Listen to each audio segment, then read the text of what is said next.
আজকে আমি আসলাম, এসে দেখি যে মানে ও খিচুড়িতে ওর প্রবলেম হচ্ছে এবং ওর মধ্যে বডিতে কনভালশনের মতো দেখা যাচ্ছে।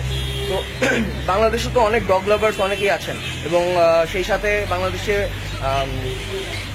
মানে ভেটেরিনারি যারা ডক্টর আছেন তাদের উদ্দেশ্যে বলছি যে ভাই আপনারা তো এসে একটু কুকুরটাকে একটু ট্রিটমেন্ট করতে পারেন। ডক্টর সবির আছেন, ডক্টর সিয়ামাক আছেন। ডক্টর সিয়ামাক আমার জানা মতে উনি গাড়িতে করে এসে ট্রিটমেন্ট করেন। তো কাইন্ডলি আপনারা কি এসে মানে কুকুরটাকে একটু ট্রিটমেন্ট করতে পারেন? আপনার কাছ থেকে দেখুন, আপনি একটু সরে যান তাহলে ওর এটা দেখা যাচ্ছে। হ্যাঁ, আপনার কাছ থেকে দেখুন যে ওর কিভাবে করে ওর মধ্যে কনভালশন এগুলো হচ্ছে।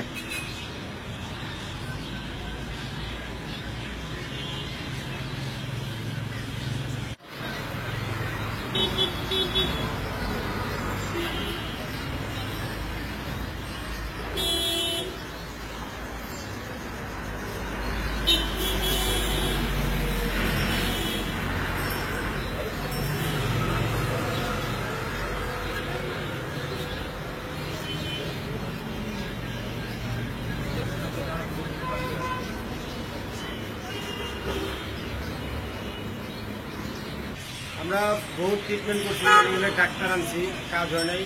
তারপর চিড়িয়াখানার থেকে ডাক্তার নিয়ে আসছি, কোনো কাজ হয়নি।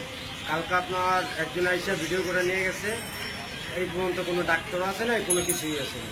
আমাদের কর্তব্য ছিল আমরা কতটুকু খুশি। কম বেশি সবাই পেট লাভার্স, অ্যানিমেল লাভার্স সবাই আছি। তো দেখা যায় যে একটা ফেসবুকে যখন একটা পোস্ট দেওয়া হয় যে কোনো ডগ অ্যাডপশনের জন্য, তখন হাজার হাজার মানুষ অ্যাডপ্ট করতে চায়, হাজার হাজার মানুষ ফ্রিতে অ্যাডপ্ট করতে চায়। কিন্তু যখন একটা ট্রিটমেন্টের কথা চলে আসে তখন কেউ কোনো সাহায্য করতে চায় না, তখন কেউ মানে এসে দেখতেও চায় না, বা কেউ কোনো রকমের মানে এসে যে পেটটাকে নিয়ে যাবে, তাকে ট্রিটমেন্ট করবে, এমন কোনো কিছুই তাদের মধ্যে মেন্টালিটি কাজ করে না। তো আমি আশা করব কেউ সাহায্যের হাত বাড়িয়ে দিবে এবং বাংলাদেশে যারা ভেটেরিনারি ডক্টর আছেন তাদের উদ্দেশ্যে বলছি যে প্লিজ আসুন, এসে ট্রিটমেন্ট করুন, তাই না? It is necessary. দেখুন ওর মধ্যে অলরেডি ওর মুখ দিয়ে লালা পড়ছে।